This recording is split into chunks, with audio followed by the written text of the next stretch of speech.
जमीन का अगर आप रसीद नहीं कटाते हैं तो ये आपकी सबसे बड़ी गलती है।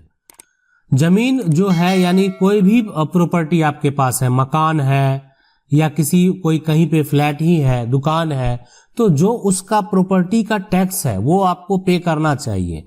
इसलिए कि वो जो है आपके डॉक्यूमेंट को काफी स्ट्रांग बनाता, मजबूत बनाता है। माना आप अपने से अपने जो कागजात है उसको लूज मत बनाइए ताकि कोई दूसरा उसका जो है फायदा उठा ले। तो इसलिए जो लैंड का टैक्स है, जो जमीन का टैक्स है, जो रसीद है, उसको जरूर कटाएं। और जो आज आपकी प्रॉपर्टी है उसको ऑनलाइन अगर वो आपका पोर्टल पे नहीं चढ़ा हुआ है तो उसको भी जरूर चढ़ाने का प्रयास करें। इसलिए कि जो आप अभी का जो टाइम है, अभी का जो टाइम पीरियड है, उसमें आपकी संपत्ति अगर ऑनलाइन है तो आप समझ लीजिए आपकी संपत्ति का जो दस्तावेज है वो काफी सेफ है। सवाल है कि 25 साल से एक बार भी जमीन का रसीद नहीं कटा है, जमीन दादाजी के नाम से है, दादाजी नहीं रहे, कैसे क्या होगा? देखिए, दादाजी नहीं भी रहे तो अभी जमीन का लैंड का टैक्स अगर दादाजी के नाम से है तो दादा के नाम से अब कोई भी टैक्स जाके पे कर सकता है। तो दादा के नाम से प्रॉपर्टी है, दादा के नाम से टैक्स पे कर दीजिए। उसके बाद जो है टैक्स पे करने के बाद उसको अपने नाम पे उसका दाखिल खारिज कराइए। जो उसके वंशज है, जो जिनका शेयर होगा, वो अपने नाम से अपना दाखिल खारिज करेंगे, अपना अलग अलग पार्टीशन करेंगे। इसके लिए हर राज्य का अलग अलग नियम है, ठीक है। और ये करने के बाद क्या होगा कि आपका अपना सेपरेट प्रॉपर्टी हो जाएगा और आपके नाम से वो रसीद जो है वो कटना शुरू हो जाएगा। और ऐसा आपको कर लेना चाहिए। इतने लंबे समय तक अगर आपने लैंड का टैक्स नहीं पे किया, बहुत ज्यादा समय तक नहीं किया, तो वो संपत्ति है ना, वो दिक्कत होती है। उसके लिए अलग नियम है, उसके लिए अलग कानून है। तो 25 साल एक बहुत ज्यादा समय होता है, इसलिए आपको उसका टैक्स जरूर पे कर देना चाहिए। अगला सवाल है कि पापा की मृत्यु हो गया है, वारिसनामा जो है यहाँ पे बहनों का नाम है, ठीक है। वो शादीशुदा है, क्या जो है वारिस में उनका हक होगा? देखिए, जो पिता है उनकी अगर मान लेते हैं मृत्यु हो गई है, अगर वारिसनामा है और बहनों का भी नाम है और शादीशुदा भी है, तो उसका बिल्कुल हक होगा, संपत्ति पे हक होगा। अब डिपेंड करता है कि वो अगर उस संपत्ति को रिलीज करना चाहे, हक त्याग करना चाहे, है ना, हक त्याग जो है वो करना चाहे तो उसके लिए भी प्रावधान है, वो कर सकती हैं वो संपत्ति पे। हाँ, लेकिन अगर वो ये कह देंगे कि नहीं वो संपत्ति पे हम हक लेंगे, तो फिर कोई रोक नहीं सकता है, आपको संपत्ति पे हक देना ही होगा। सवाल है कि सर अगर मेरा जो ट्री में कोई जो अवैध तरीके से जो है यहाँ पे अगर चबूतरा बना दिया है तो उसको कैसे हटवाएं? देखिए, मान लेते हैं कि जो चबूतरा है ना, अगर बनवा दिया अवैध तरीके से, है ना, अवैध तरीके से, तो अब ये सबसे पहले तो आपको जब वो तोड़ना अगर है, वो बना हुआ पक्की अगर चबूतरा बना हुआ तोड़ना है, तो सबसे पहले जहां पे वो ट्री है, ठीक है, तो वो जमीन आपकी होनी चाहिए। तब आप उसके लिए न्यायालय में जा सकते हैं और उस व्यक्ति पे केस फाइल कर सकते हैं जो अवैध तरीके से उसको बनवाया है। या आपकी जमीन है तो आप उसको ऐसा नहीं कि मान लेते हैं कि तोड़ नहीं सकते हैं, बिल्कुल तोड़ सकते हैं। और इसके लिए अगर मान लेते हैं कोई रोकथाम करता है और आपका दस्तावेज है, तो आप चाहें तो जो अनुमंडल स्तर के अधिकारी हैं उनको भी आवेदन दे सकते हैं, जो प्रशासनिक अधिकारी हैं, है ना, थाना प्रभारी हैं, उनको भी इससे संबंधित सूचना दे सकते हैं कि जमीन आपकी है, कागज आपका है और ये चबूतरा को जो हम हटाना चाहते हैं जो गलत तरीके से बना दिया गया। तो ये पहला आपको प्रयास करना चाहिए। बाद में कोर्ट का आदेश तो बिल्कुल, अगर आपकी संपत्ति है तो आपके पक्ष में ही आदेश होगा। सवाल है कि पति की मृत्यु के बाद क्या पत्नी बिल बनवा सकती है या पहले अपने नाम ट्रांसफर करवाना होगा? देखिए, अगर पति की मृत्यु हो जाती है, ठीक है, तो पत्नी पहले अपने जो है नाम करवा ले, है ना, उसके बाद जो है वो बिल बना दे या उसको सेल कर दे, बेच दे, जो भी करना चाहे, तो किसी प्रकार का दिक्कत नहीं होगा।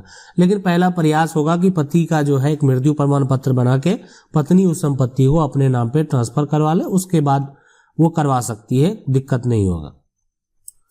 अगला सवाल है कि मेरा एक सवाल है, पहले मेरे दादा और मेरे पापा साथ में ही रहते थे, तब मेरे दादा ने एक जगह पे जमीन खरीदी ली और मेरे दादा ने वो जमीन डायरेक्ट मेरे पापा के नाम पर कर दी, बाद में मेरे पापा ने मेरी मम्मी से है ना मम्मी से डाइवोर्स लिए बिना ही दूसरी शादी कर ली और उनका भी 2 बच्चे हैं, तो उसमें जमीन में हिस्सा जो है हिस्सेदार होगा या नहीं होगा?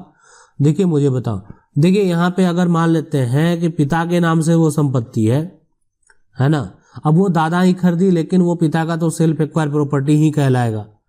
अब ये बात जो है वो प्रूफ करना ये थोड़ा सा जो है ना यहाँ पे वो पेचीदा साबित होगा।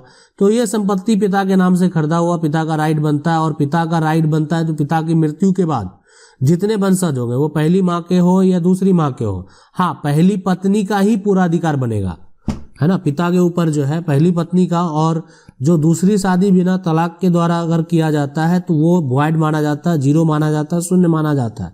उस पत्नी का कोई भी अधिकार नहीं बनता। उनके जो बच्चे हैं वो उत्तराधिकारी होते हैं, ठीक है। तो पहली पत्नी के बच्चे भी उसके हकदार होंगे और जो दूसरी पत्नी है उसके बच्चे भी होंगे। लेकिन अगर पिता के द्वारा वो संपत्ति वसीयत दूसरी पत्नी के बच्चे को कर दिया जाए या दूसरी पत्नी को कर दिया जाए तो इसमें पहली पत्नी के बच्चे भी कुछ नहीं कर पाएंगे, इसलिए वो प्रॉपर्टी यहाँ पिता का सेल्फ एक्वायर होगा। अगला सवाल है कि सर 3 साल पहले माँ ने अपने बड़े बेटे के नाम से अपने द्वारा खरीदी गई जमीन की रजिस्ट्री करवा दी हो और उसमें लिखा था कि आज के बाद जो है मेरा ना मेरे परिवार का जो है यहाँ पे ताल्लुकात नहीं होगा, लेकिन अब माँ उसके वापस लेने के लिए कोर्ट में केस कर दिया है, क्या प्लॉट वापस ले सकती है? Help me. देखिए वो एक्चुअल में क्या होगा कि माँ के नाम से वो संपत्ति है, तो माँ किसी एक को अगर दे दिया तो वो उनके वंशज ही थे, है ना। तो अगर माँ जो है ये कोर्ट के ऊपर डिपेंड करता क्या जजमेंट होता है सिचुएशन को देखते हुए, लेकिन चांसेस हैं कि वो संपत्ति माँ जो है वो वापस ले भी सकती है। अगला सवाल है कि यहाँ पे 43 और 97 में दादाजी ने जमीन खरीदा, वहां हमारा कब्जा है, मकान भी बना हुआ, जमीन मालिक ने खतियान दिखाकर सीओ के पास तो पूर्वजों का जमीन नहीं बेची, अगर बेचा हो तो खतियान से नाम नहीं कटता। हमारे पास सभी कागजात है, जिन्हें देखने के बाद सीओ साहब ने कहा कि एक भाई का नाम नहीं है, पर 60 साल तक आप कहाँ थे? यह कहते हुए आप लोग आपस में बात कर लें और मामले को निपटा लें। फिर उन्हीं ने अगली तारीख दे दी, पर एक कागजात में अलग से उनकी बहनों का भी साइन है, उसमें मुहर नहीं है, इसलिए हमें उस कागजात को नहीं दिखाया। मुझे बताइए क्या हो सकता है?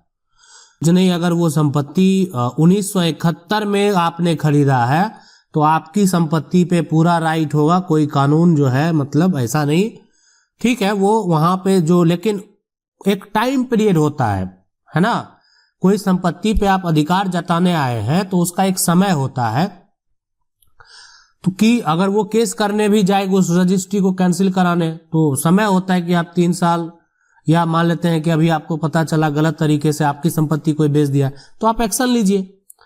आप अगर मान लेते हैं 20 साल 25 साल 30 साल बाद जो है वो अगर कोई जाके वहां पे केस फाइल करेगा तो उसका केस भी वो रजिस्टर नहीं होगा, केस जो है रजिस्टर होने से पहले भी ही खारिज कर दिया जाएगा कि केस एक लूज केस है आपका जो है, ठीक है। फ्रॉड करके कुछ बेचा गया वो अलग नियम है, लेकिन अगर वो बेचने वाला उस संपत्ति का हिस्सेदार है तो वो अपने हिस्से की संपत्ति को बेचा है, और अगर आपको किसी प्रकार का आपत्ति है, आपको किसी प्रकार का समस्या है तो वो उस समय दर्ज होना चाहिए। 1971 का मामला है और सब आप उस पर कब्जा भी बरकरार है, और आज वर्तमान समय में अगर ऐसा किया जा रहा है तो यहाँ पे किसी प्रकार का आपको दिक्कत नहीं होगा।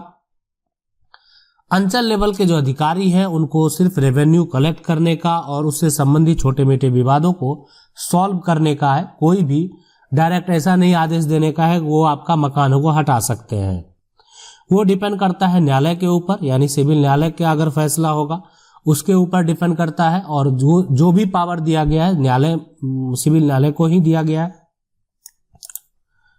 अगेंस्ट पार्टी के द्वारा अगर किसी प्रकार का न्यायालय में केस भी फाइल किया जाता है तो आपको उसका सामना भी जरूर करना चाहिए। आशा करते हैं आपको वीडियो अच्छा लगा होगा। वीडियो अच्छा लगा वीडियो को लाइक जरूर कर दें। अगर आपका किसी प्रकार का सवाल है, समस्या है तो आप कमेंट करके पूछ सकते हैं। हमारा प्रयास रहे कि कमेंट को पिक करेंगे और और उससे संबंधित जो भी सहायता हो पाएगा वो हम आपको देने का प्रयास करेंगे। चैनल को पहली बार देख रहे हैं, सब्सक्राइब करके जो बेल आइकन है उसको जरूर दबा लें।